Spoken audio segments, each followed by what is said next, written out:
Today we're talking about this. This is my Sony 55mm 1.8 prime lens and whether or not this is still a solid lens in 2021. We're gonna take this out for a maternity shoot. I'm gonna bring you guys with me, grab some photos, and then we're gonna sit down and talk about what I think about this lens still. All right, let's go.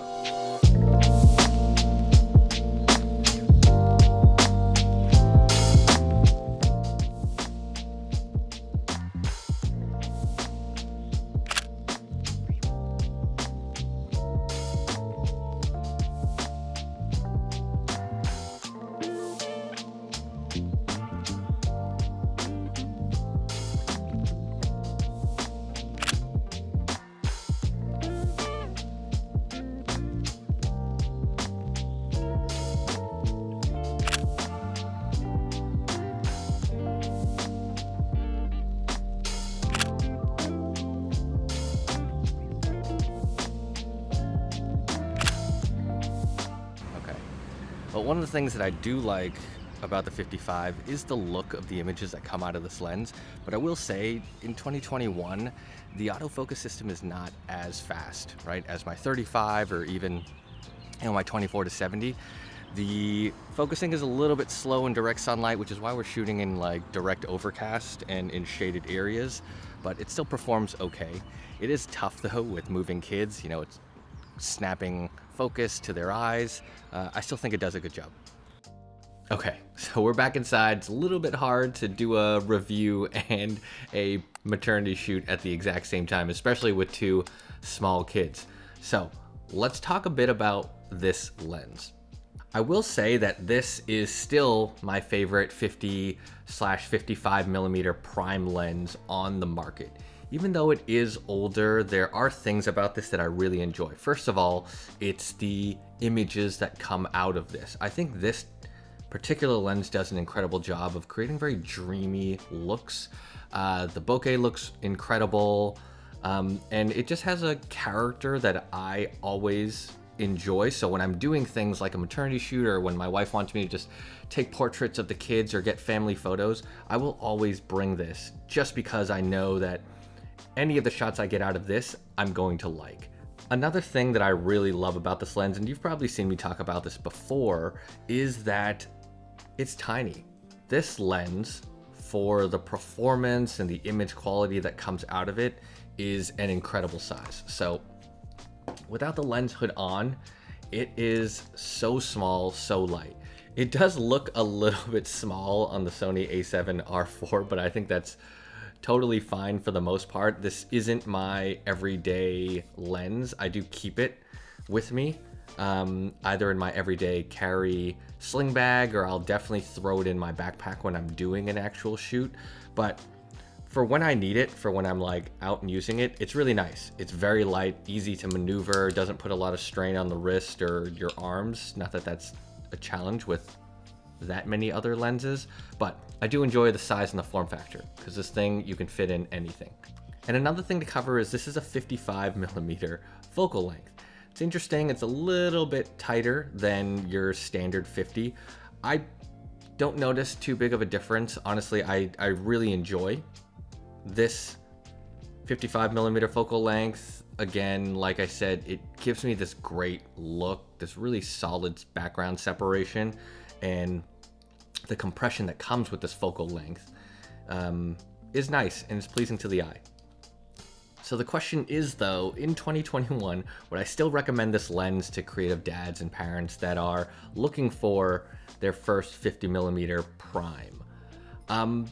Yes and no. I think yes, I would. If you are looking for something on the higher end that you are looking to grow with and grow into.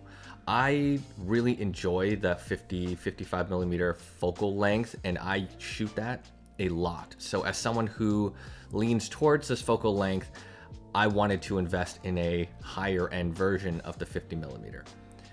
For those of you that are kind of just getting into photography and maybe you don't know what focal length you prefer, maybe you don't understand your shooting style yet, or you haven't tried some of the other focal lengths, I think one of the nifty 50s or maybe even the slightly cheaper Sony 50mm 1.8 would be a great option, right? I think one of those probably comes in, you've got the nifty 50 at maybe about $250, and then you've got the slightly higher end version that comes in at about like $700.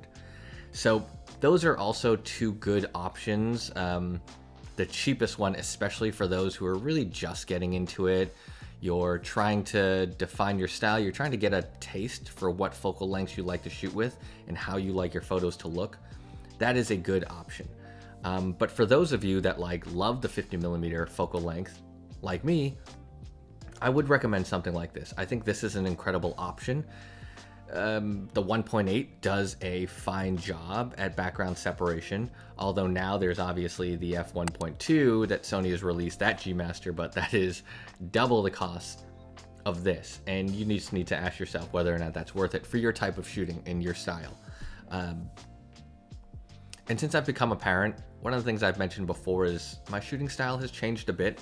So the 55 doesn't come out with me as often. Again, just because this focal length requires me to step back a bit, is a little bit tighter than I would like in closed settings like restaurants, indoors, at family gatherings, or at people's houses. I prefer my new 35mm 1.4 G Master for that. I think that is an incredible lens, but the other thing that some of the newer Sony lenses have over this is the new focusing motor. So the 20mm 1.8 that I have from Sony and the 35mm G Master all house the new linear focusing motor, which is incredibly fast and very, very accurate in all types of lighting situations. And I find that really valuable, especially with the kids, right? It's like you saw in some of the footage a little bit earlier, they don't tend to hold still, especially my son, right? He's like running off and jumping around, and trying to get a good photo with solid focus on all of their eyes is tough, unless you have something with a relatively fast focusing motor, like newer Sony lenses. This lens did struggle a bit, especially in really bright situations. The autofocus found it hard to lock on to their eyes, but not too much. And I'm just kind of nitpicking at this point. This is an incredible lens, but compared to the newer technology that's packed into these new Sony E-mount lenses, it's getting sluggish. It is definitely on the slower side. I would still recommend it to some, just because, you know, autofocus isn't the end-all be-all for some shooters who have like the time to set the shot up right, get the focus perfect. But for parent shooters, something with a faster autofocus system might be what you want. So I will close with this. There are so many great 50mm options out there now, especially compared to when I bought this lens about 7 years ago. The one piece of advice I can tell you is that after 7 years, this lens still works like new the day that I got it. That sluggish autofocus, it's only become apparent because of how much faster new technology has gotten.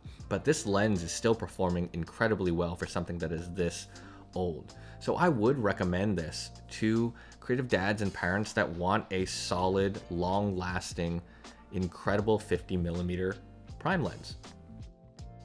All right, and with that said, if you enjoy this content, if you want to support the channel, hit the like button and subscribe for more content just like this. And I will catch you all in the next one.